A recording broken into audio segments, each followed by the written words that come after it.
How are you guys? Good to see you in the Pro Singer Success Collective. And today we're going to talk about tips for a stronger chest voice. So everybody I know is always looking at how do I get higher into my range, higher into my head voice. We talk a lot about that kind of stuff, but today I want to talk more about chest voice because that's where a lot of songs live, especially if you are a pop singer, a rock singer. You spend the majority of your time in chest voice or mixing up, the scale. And the other reason is if you are a classical singer, an opera singer, for example, odds are you weren't trained in your chest voice at all. Odds are you weren't given any tools for a healthy chest voice. Odds are you probably resist using chest voice as a classical singer, and you need to know how to have the full capacity of your whole range. So when we talk about chest voice, we're not just talking about pop and commercial type music or belting, and we're not just talking about for singers who don't use that kind of stuff like opera singers. So it's really important to make sure that you have power and strength and consistency in a healthy way throughout the entirety of your registers, chest voice included. So one of the things that I want you guys to understand when we're talking about tips for a stronger chest voice, first thing is not to sit down on your chest voice. So what does that mean? So a lot of singers, when they're in their chest voice, they do not allow for the sound that they get in their chest voice to continue to have high resonance space. What that means is height of your soft palate. So if you've followed my content, if you've worked with me, we talk a lot about the stretch and the height and the soft palate.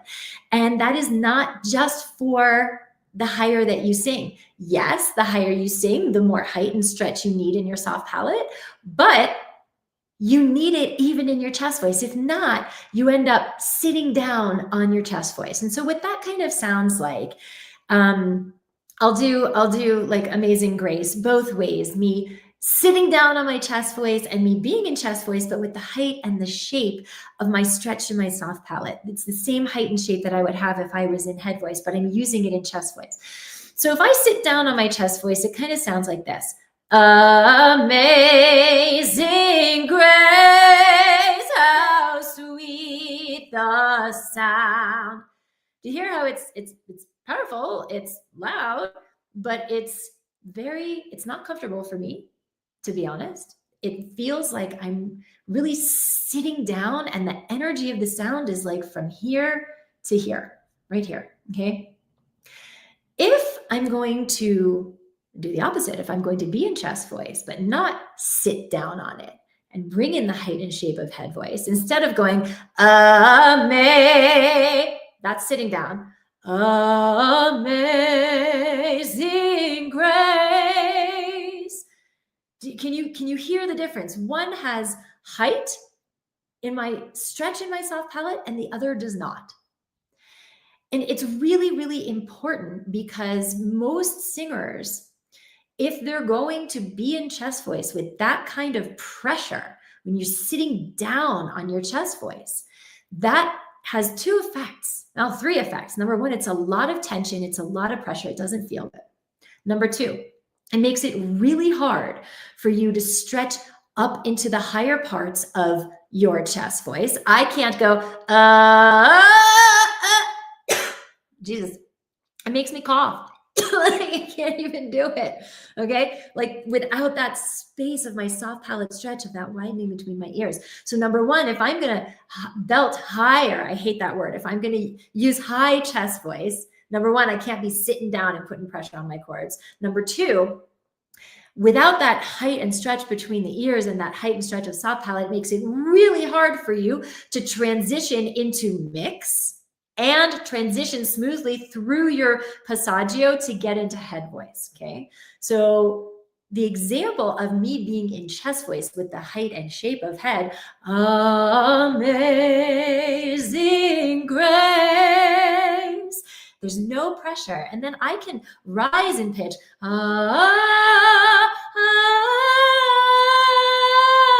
I want want to make it jazzy, I can go right into head voice over there.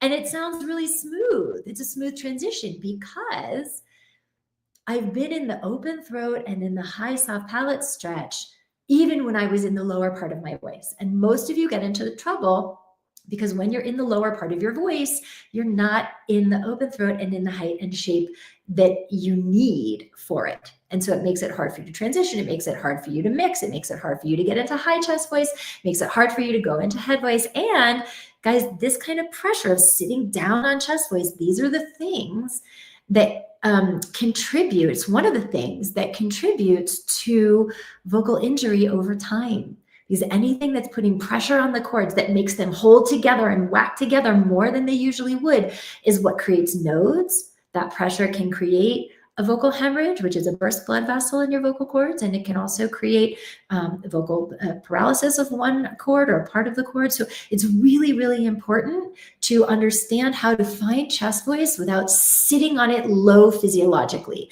And that's the trouble that we can get into, is that we feel it's called chest voice. We feel it vibrating like here. If you put your hand below your collarbones and you go, ah, like you can feel the vibration here. If you go into head voice and you keep your hand here and you go, woohoo, you don't feel any vibration here because it's vibrating between your head cavity and your brain. Okay. So it can be really tempting to want to, amazing grace. Oh my God, you guys, I can't demonstrate. It doesn't feel good.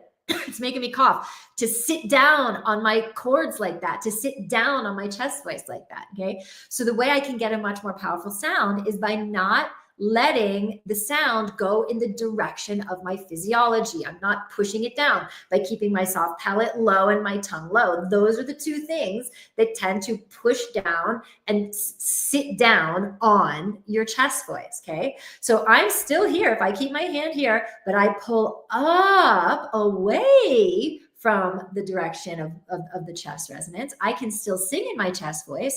Amazing grace. But I could do that all day, every day, because now the energy of the sound is above the pressure of the throat, and the throat just stays open.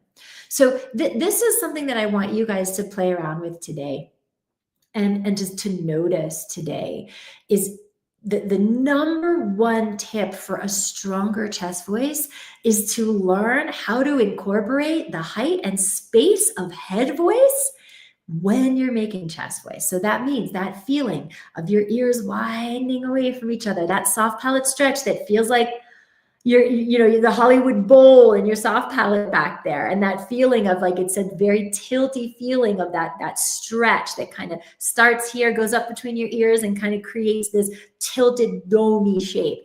Get in touch with that. Those of you who have followed my content, maybe who've worked with me or whatever, you know what that is in head voice, and you have to use it in head voice because it's not going to come out.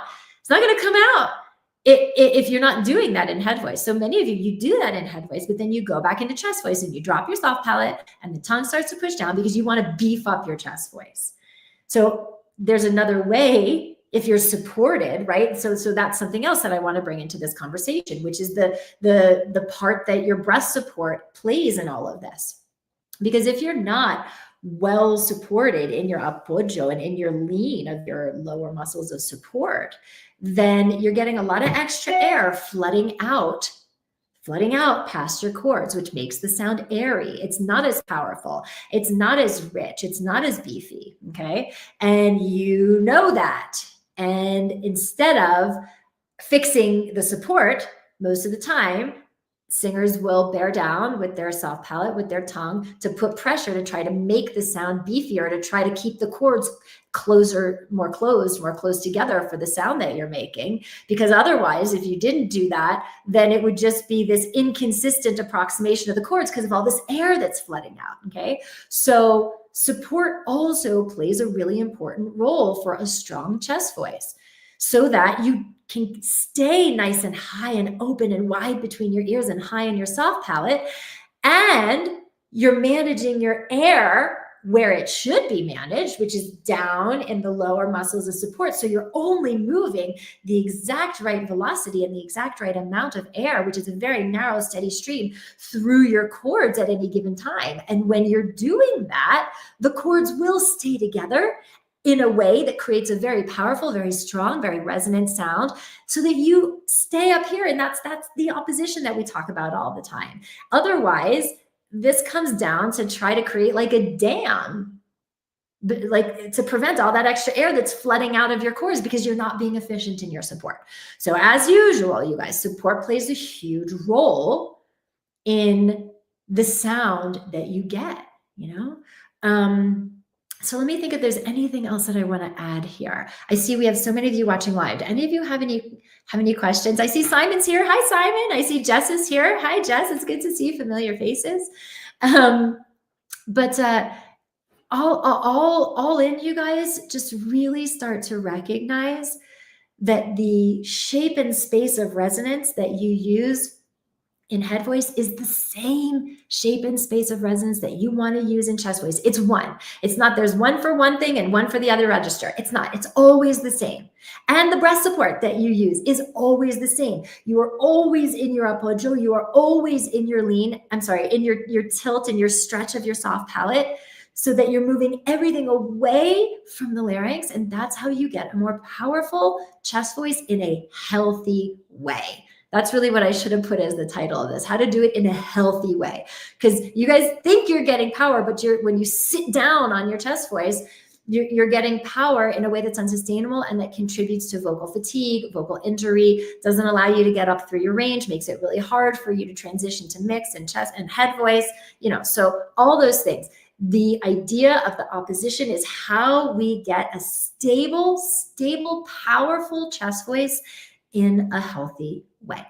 And so if you're not achieving that, then you have some things that you can check in on now. If you get vocal fatigue, if you feel tired, if you notice that you're having trouble moving from chest to head, it's most likely because your chest voice, the power in your chest voice is being created in an unsustainable way. It's being created by putting too much pressure and sitting down on that, and you can't get up to head voice with all of that sitting down and all that pressure. So then what do? Is you pull off that pressure to get up into head voice. But now it sounds like you have the yodel in between. You know what I'm talking about, the break that happens where it's not a smooth transition. Or it sounds like two completely different voices. Super like beefy chest voice and like airy and light head voice is because you're not actually using your anchor and your sail consistently moving away from each other, no matter what register you're in. So get some clarity on that today. Notice what you're doing. Notice if any of this is like, oh yeah, I recognize I'm doing that, And if you want some more support on this, I have so many videos, most of them on YouTube, those of you who are watching on YouTube, talking about chest voice, talking about breath support, talking about apoggio, talking about opposition. And if you're using that stuff and you still like, I'm not sure if I'm doing this right, which I get. It's really hard to watch a video and I could give you some great tools, but if you don't, it's hard to know whether you're embodying it in the right way because you're not the expert, right? So book a call with me. And if it's a right fit for you to come work in our intensive training program, like these are the kinds of things that we work on day in and day out, along with a ton of mindset, a ton of artistic inquiry. Like this is the foundational work that helps singers to be able to build a rock solid foundation for their instrument that they can then go on and use every night on stage, in the recording studio, for auditions, you name it, whenever it counts, they can deliver.